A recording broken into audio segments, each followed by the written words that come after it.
draw away from the tension, from the subject of false teaching to that person. So you're thinking about that person rather than the action of false teaching. What I want you to notice is some words that you have all heard that are not in Scripture. If your brother sins publicly, go and tell him his fault. Y'all have probably heard that. That's not in Scripture. It doesn't say publicly.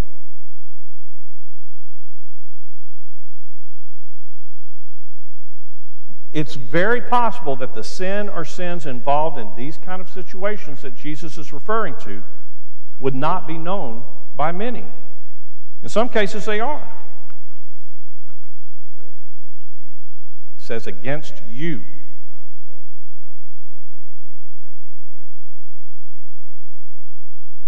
He has done something to you, not necessarily something that everybody notices or is aware of. Some conclude that this sin must be serious and intentional. The result I see is if he does not repent from it, you go and do what Jesus told you to do, and he still won't repent, you're going to determine whether he is a brother or he's not. Well, actually, we're going through the process. We want to follow the process that Jesus gives us the example, okay? We don't want to jump steps. We want to go straight through as Jesus talks about. But some conclude that the sin must be serious and intentional, and they make that point possibly because of what's written in Galatians chapter 6, verse 1, where it specifically says that we should seek to restore a brother who is overtaken in or by a sin. We're to restore them. So let's look at when do we make that decision that we need to go to our brother or sister. What are some things to think about? The first, I want to mention 4 here. These are not hard, fast rules. These are just suggestions or guidelines to consider for all of us, okay? The first, look at the seriousness of the sin. Not all sins are equal in their impact of the sinner, of the church, and of the watching community. Second, look at the fact of whether this sin is it a mistake or is it a repeated practice? Okay? Is this a one-time situation where maybe someone spoke or did something, one action? Not saying that that's right. It's still sin. But is this something that's being repeated? Is this something that is who this person is? And that's why we're trying to lead them back to the Lord or keep them from falling away from the Lord. Next, are they sins which are grossly inconsistent with the Christian life? You know, if we have a brother or a sister who assaults and injures another person or a child, do they have to do that 10 or 12 times before that counts as a sin that needs to be addressed? Oh, absolutely not. And then the impact of the particular sin on the church as a whole. These are just some things to consider.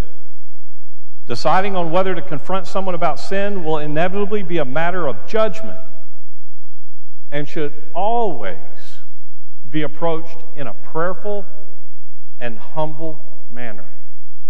Billy, I would suggest that there is another point there. Okay, great. What's another one? How did you become aware of the sin? How did you become aware of the sin? Ask yourself that question. Did you witness something? Did you witness it? Exactly what happened? Or did you infer that this may be the situation? Or did you listen to gossip? Right. Did you listen to gossip and go ahead and count that as truth? So I think That's great. That's a great point. in the very beginning. Yes. It does take a lot of discernment right there at the beginning, so we don't go to a brother or sister based on hearsay. That's what happens a lot of times, is it doesn't take much for just a little bit of gossip to go out there, and it becomes, you hear it enough, it becomes like fact. In the beginning it says, if he sins against you. If he sins against you. In other words, If you hear gossip, that's not someone sinning against you, is it? if you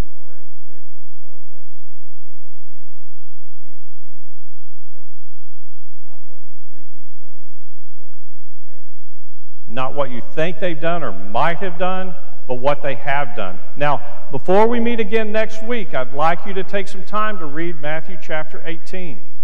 Not just that passage, but read the whole chapter. It's always, as Susan pointed out, look how that passage about the lost sheep goes right into it.